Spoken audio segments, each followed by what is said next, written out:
আসসালামু আলাইকুম আরহামাতুল্লাহ। সম্মানিত দর্শক শ্রোতা ভাই ও বোনেরা, জানাবাত অবস্থায় অর্থাৎ গোসল ফরজ থাকা অবস্থায় কোনো পুরুষ মহিলা মাথার চুল বা হাত পায়ে নখ কাটতে পারবে কিনা, শরীরের লোম কাটা সম্পর্কে ইসলাম কি বলে?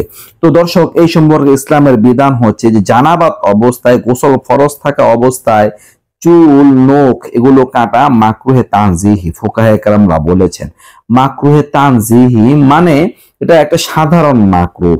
যদি আমরা এই অবস্থায় না কাটি তাহলে বেশি ভালো।